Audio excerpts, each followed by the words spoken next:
Progress کرنا چاہتا ہے ہم یہ بھی کر سکتے ہیں کہ ہم کوئی سسٹم بنا لیں جس میں کچھ لوگوں کا ہم پروگرس ٹریک کریں کہ یار اگر وہ سیلف لرننگ کر رہے ہیں، خود لرننگ کر رہے ہیں، تو وہ کیسے کر رہے ہیں، ان کا کام کیسے جا رہا ہے۔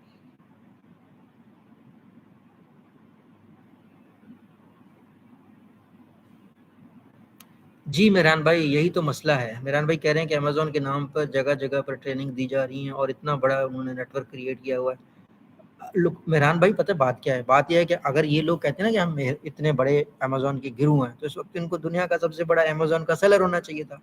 کم سے کم دنیا کے اسحاق بدر صاحب کو دنیا کے 100 بڑے بندوں میں ہونا چاہیے تھا جو امیزون پہ چیزیں بیچتے ہیں، لیکن امیزون سے پیسے کما کر یہ خود تو اسکول بنا رہے ہیں، کالج بنا رہے ہیں، کپڑوں کا کاروبار کر رہے ہیں پاکستان میں، اور غریب عوام کو امیزون کی ٹرک کی بتی کے پیچھے جو ہے نا ٹریننگز دیے جا رہے ہیں، اور وہ بھی ٹریننگز ایسے ہیں جو کہ فری مل جاتے ہیں۔ آن لائن امیزون کی اپنی یونیورسٹی ہے، وہ خود سب کچھ سکھاتے ہیں۔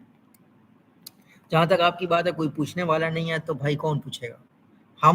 میں نے ذاتی طور پر میرے پاس کوئی بھی اسٹوڈنٹ آتا ہے، میں نے اس کے لیے آواز اٹھائی ہے کہ اس کے ساتھ زیادتی نہ ہو، اور جگہ جگہ بار بار آواز اٹھائی ہے، لیکن nobody cares. This is Pakistan. اور پھر یہی لوگ پھر پولیس میں جا کے شیلڈ بھی لیتے ہیں، صدر پاکستان سے شیلڈ لیتے ہیں، اور یہاں پہ سینکڑوں 100 بچے کہتے ہیں کہ ہم نے اپنے پیسے ضائع کر دیا، ہمیں کچھ نہیں ملا۔ کوئی نہیں بولتا، ان کے اپنے لوگ بولتے ہیں۔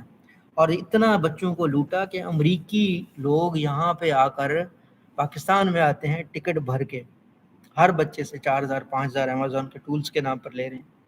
لیکن کوئی مسئلہ نہیں ہے، یہ اس میں مایوسی کی بات نہیں ہے، پوچھنے والے لوگ آئیں گے اور یہ سسٹم کولیپس ہو جائے گا۔ دیکھو بات یہ ہے کہ صرف رہتا صرف سچائی قائم رہتی ہے، باقی کوئی چیز قائم نہیں رہتی۔